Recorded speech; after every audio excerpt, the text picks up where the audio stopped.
I think Piccolo opened more doors than him, and Piccolo's green. Piccolo. Well, there are things to be discussed as to the kind of representation that we actually had back in the day. Hello, hey everyone, and welcome into Melanin Gamers Bite Size Podcast. It's your hostess, me, creatively Anzi, and I'm here with Obsidian Fury. What's going on, my people? OG Otaku. Yeah. And also Zen. What's going on? And today we are doing our different hot takes that we all have. It's the end of the month. Finally, March is almost here. I can't wait for March. One of my favorite months, actually. But Obsidian Fury, I know you always have a lot to say, so please be brief in your... I will not be brief. In fact, I will take as long as is required, as long as my opinion is heard and told and made sure that it's done right, okay? Okay, so first off, Tekken released to rising applause to the gaming community in January, and I thought that I'd touch upon it because of that. With that game came the talk of the return of what I dubbed the return of the Killmonger or Revenge of the Killmonger, about that hairstyle. That also sparked a lot of debate online about the initiatives and why Melanin Gamers and game initiatives like ours are created, because it feels like if we're not careful it could regress into the one all round again, or the afro, and we just simply add Eddie Goro hairstyle to that one. I mean, not really Eddie Goro, but the Killmonger hairstyle to that one. Onto the games that were really a big hit. Helldivers also came up. I know that OG Otaku is going to talk more in depth about it, but unfortunately a lot of games also fell to the wayside that were hyped up, like Suicide Squad Killed the Justice League, as well as Skull and Bones. I know that those couple of games were really hyped up and they kind of fell flat, which is unfortunate. Jujutsu Kaisen also came out. Yeah. Persona also came out. A lot of games came out, but you know, we look forward to the future. I saw online that Baldur's Gate was getting a lot of hate, even though it's still going strong, and I'm really kind of disappointed. A lot of people are saying how this game doesn't deserve to be Game of the Year, because I think it recently won DICE's Game of the Year, and people are just really salty because of Spider-Man 2. Insomniac Spider-Man 2 hasn't really won anything, which is really sad, because Spider-Man 2 is a very good game. It's very great, very good experience to play, and the swinging, like every other Spider-Man game outside of Spider-Man 2, where this actual swinging, that the actual mechanics of that swinging was originated, mechanically speaking, was very good. It was like, okay, let me start again. Spider-Man 2, that's the swinging mechanic which makes every Spider-Man game after it so good. It was developed in that Spider-Man 2, Sam Raimi's Spider-Man 2, the game offshoot of the film. So if you guys remember Spider-Man 2, Spider-Man 1 was on PS2, and you could only do the air or the floor. There was no in between. Whereas Spider-Man 2 came along, and then they managed to incorporate that new swing mechanic, which has been a staple since every Spider-Man here then after. So back to my point. I think Web of Shadows. Yes. Back to my point, I think that Baldur's Gate is getting a lot of hate, and I think it gets a lot of hate from people who don't really understand the gaming community, because if you look at the kind of content that Baldur's Gate provides, to me, it was a clear choice. I love Spider-Man 2, but it was the clearest choice in the whole world who was going to win Game of the Year that year. It was Baldur's Gate by far. And a lot of people are like really salty about it because it's like, oh, it's just a sex game. Oh, you're just horny, blah, blah, blah, blah, blah. And it's like, oh, to me, the people who haven't played Baldur's Gate and don't have the patience to play a game like Baldur's Gate don't really have an opinion in my opinion, because you have to play the game in its entirety and then make up your mind and really enjoy the game for where it excels, which is the content and the choices in that game that you could have. So I haven't played Baldur's Gate. I have played Spider-Man. I did wish that Spider-Man won, but I fully understand why Baldur's Gate took it home. Because looking at that game and like seeing what everyone or anyone that's even touched it has to say about it, I know it's deserved. I can't be salty, you know. Good win. My only compromise, I think that Spider-Man should have won maybe action game but Game of the Year should have went to Baldur's Gate. But as action game, I think Spider-Man of that year was probably the best when it comes to action games. But those are my hot takes so far. So nothing too crazy. So it's true. That was actually quite tame for the likes of you. OG Otaku. I also a huge Spider-Man fan. I wanted it to win Game of the Year, but I also understand the hype of Baldur's Gate, and it is deserved as well. So there's that. OG Otaku, over to you. What's your hot take? The last pod of the month. So as Knight said, you know, it's been a big month for games. A few of the Melanin Gamers have checked out, so check out Melanin Gamers on YouTube, and you'll definitely see. Like I said earlier, Jujutsu Kaisen came out. We also had the Tomb Raider remaster, and yeah, Helldivers 2 is the newest one. And to be honest, guys, it's amazing. It's not like Power World. It's just been the year for like sleeper hits from small studios breaking the mold.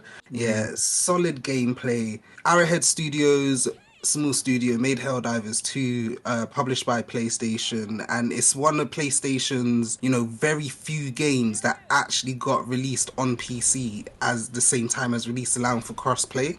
Probably because it's a live service game, and with those games, we want as big a player base as we can get. But boy, did they not know how big the player base was gonna get. Yeah, for about a solid week, waiting like 30 minutes just to get into a game, just for the game to load up because the servers were just full. People were leaving, and like, they're they're not new studio, but they're small studio. So certain things like of this magnitude, they didn't put in a timer counter for people to be kicked out for inactivity. So people just staying logged in for days on end, like, not allowing other people to get in. That's insane. Yeah.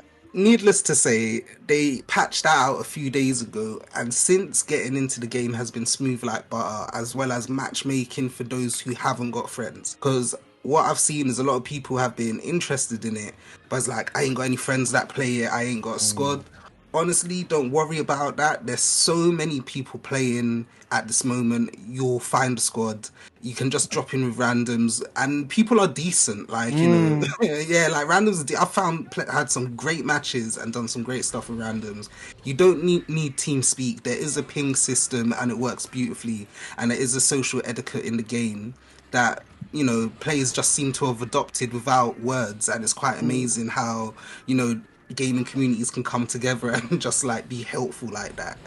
So yeah, Helldivers 2 came out this month and is just doing amazing things. Definitely check it out. We look forward to see what Arrowhead Studios got in store for us in the future.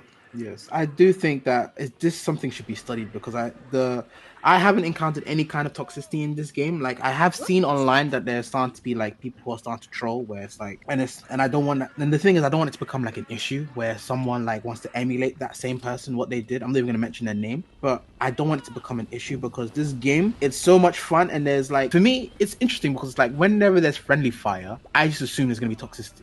Like whenever there's friendly fire, but for this game, for some reason, it's just accepted. Like when I throw an orbital barrage and you're there, and I say "watch out" and you die, you can't even be mad, because it's like the explosions are so crazy, so like diabolical. It's like, oh yeah, that's my bad. Where it's like, even when I run in front of someone's like line of fire, I apologize. It's like, oh yeah, that's my bad. I'm sorry. I ran in front of your line of fire. Exactly. It's true.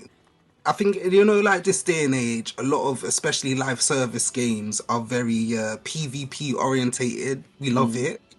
But it's amazing to see what a cooperative PvE experience has done for this community, because again, it is very like, people are willing to help noobs. You will come in level 1 and join a party of level whatever 30, 40s that will just carry you, and they're cool with it. And like, you may kill them, you may blow them up, they'll be okay.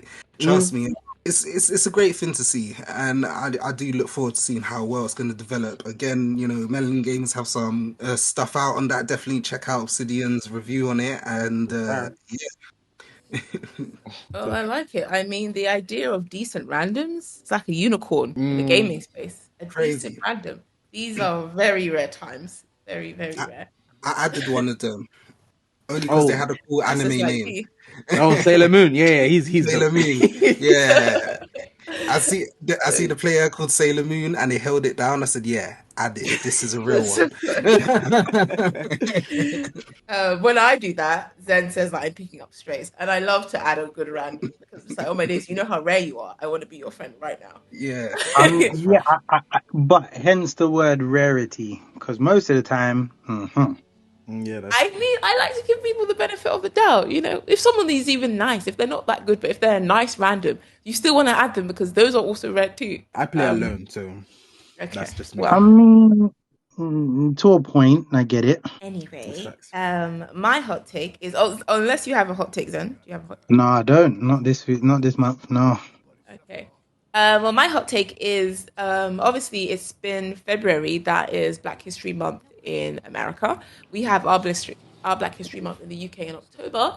And March is International Women's. It used to be a day, but now it's celebrated the entire month. And I think that these days are really important. Obviously, we wish that we didn't need them in the first place because we wish that we had equality and all of those things. But I'm glad that months like this, it's like people are celebrating their achievements and promoting opportunities for women worldwide, like by recognizing that it's important to promote these things, and inclusion and all that and all that sort of thing in nicer ways than I feel like in the past, where we were just like, oh, this is why the struggle. But it's actually become a celebration, which I think, of course, the history is important. We have to know why we did these things, like why the importance of Black History Month is so important. Like why this day was created. But I love how much of a celebration it's become, shouting out these people. And it's like, I've learned something. I'm like, oh, this person invented the traffic light. That person invented this person invented that. And it's really interesting to see. And so I think that's why these days are important. And of course, for International Women's Day, which has become month as well, it's really nice to see that, women championing each other, other people, other genders championing women. So I can't wait that's why I can't wait for March as well. And of course, MG will be doing some events on that note. So that's kind of my takeaway. Obviously, February has been an interesting month in terms of games. Final Fantasy. It has been a really stacked month. Final Fantasy coming out in 3 days' time, but that's really still February. I'm new to the Final Fantasy franchise. I know it has like a beast of a following. Don't say anything against any of the characters or you'll be cancelled everywhere. So how do you like Barrett, Anzi? Oh my god. Listen, don't come at my man Barrett. Yeah, he's been holding it down. I was like, you should see from my first Let's Play to the one I'm on now. It's a 33-hour game. I did not know that. And so I'm on like part 6, which is every playthrough is I think I'm like 15 hours into the game. No, I'm 19 hours into the game. Yeah. So even though Barrett at first I was rolling my eyes, and I kind of still am. Obsidian Fury assures me that he used to be way worse than this. And I just can't imagine that at all. The stereotypes upon stereotypes. Not gonna lie, I hear it. But listen, when I was playing it back in the day, that was a black character in an anime game for me. I couldn't believe it. Mind blown. Barrett was the OG, like. So it's I was like, crazy what we used to accept. We were just I get it was a drop in like the desert, drop of water in the desert, but I had to take it, and I was just like, yeah, Barrett, that's the guy. Like he's like me for real. You know what I mean? I feel like that could be another podcast actually discussing black characters in games and how far we've come and how far we still have to go, because as you said, Obsidian, the Killmonger thing, it's like we've come so far, but sometimes are we still stuck in some old ways? But this is why it's good to highlight the positive representations that we have. And so that's why, because it's like we complain bitterly about the ones that are not good, and sometimes we forget to commend the ones that have really, paved the way and learned from their mistakes. And I guess a character like Barrett in that day and age, when there was not a single black character, a game like that, an anime game, as you said, Fujitaku, would have been mind-blowing, Right. And he opened doors, I'm sure he did. I think Piccolo opened more doors than him, and Piccolo's green. Piccolo!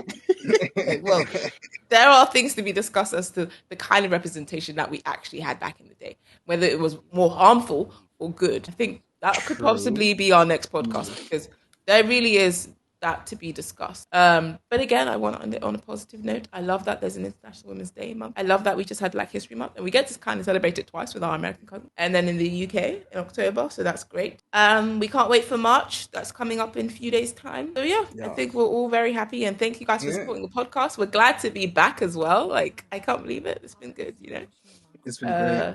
It has been really great. So it's been me. Thanks for all the comments, guys. We do check them, and thanks for the love. I uncheck them like an unhealthy person. I check them every time, every minute of every day. I'm there. So don't worry, guys. I'm reading your comments. And the ones that want to troll, I'm there for you too. I got all the smoke. Let's go.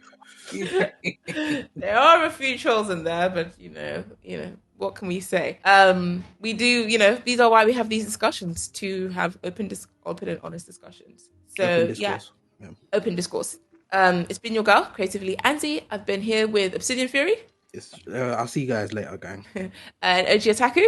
Keep it OG. And then Zen. Peace out, people. Thank you guys so much for watching. Please don't forget to like, comment, and subscribe. Bye.